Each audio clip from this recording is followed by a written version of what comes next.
Just like everything we want in life, it doesn't come overnight. Even if what we want isn't to feel the pain of loneliness or the pain of betrayal.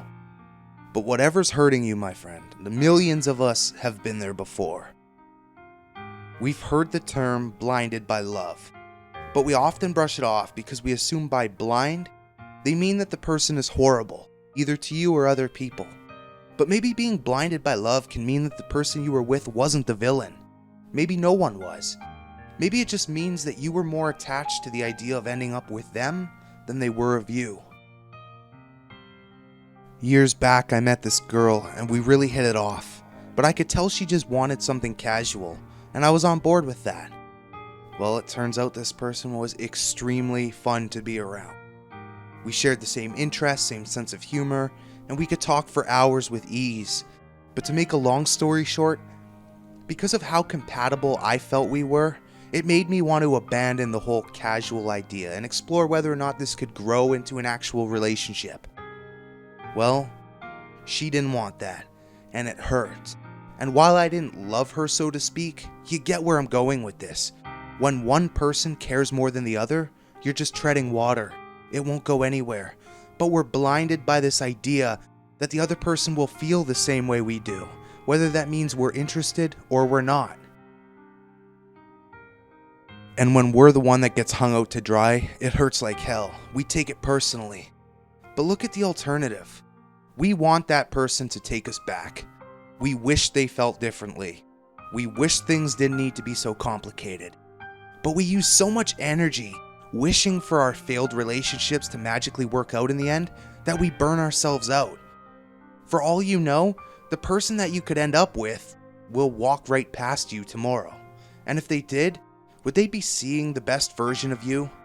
Would they be seeing the version of yourself that you would want to make a first impression with? We're told not to judge a book by its cover, but it's often the cover that can get us to pick up the book in the first place. It could be the best read in the world, but if it looks like a 5th grader's homework assignment, who's gonna notice? And before you say anything, this has nothing to do with attractiveness. I mean, that's what we always assume that saying means, don't we? But rather, confidence. How do we expect anyone to love us if we can't love ourselves? You deserve to find that within yourself, and you deserve to be with someone who has that quality as well.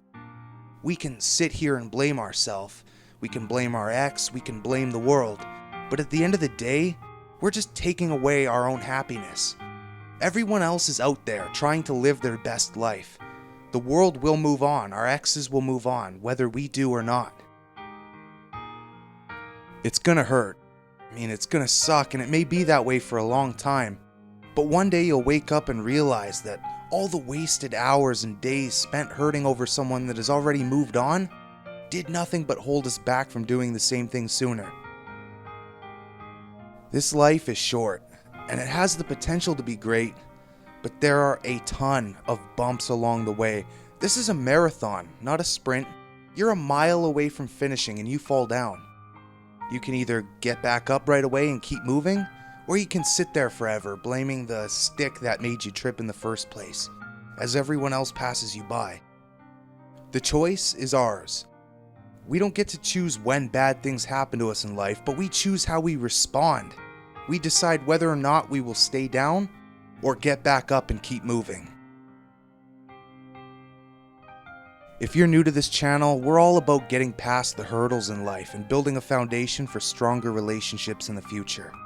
If you took anything from this, give it a like and subscribe to this channel. If you want more, check out this playlist I put together with all my breakup motivation as well as advice for how to deal with the pain. Also, don't be strangers. Tell me your story in the comments below. I'm always there responding to what you have to say. And as always, thanks for watching, and I'll see you guys soon.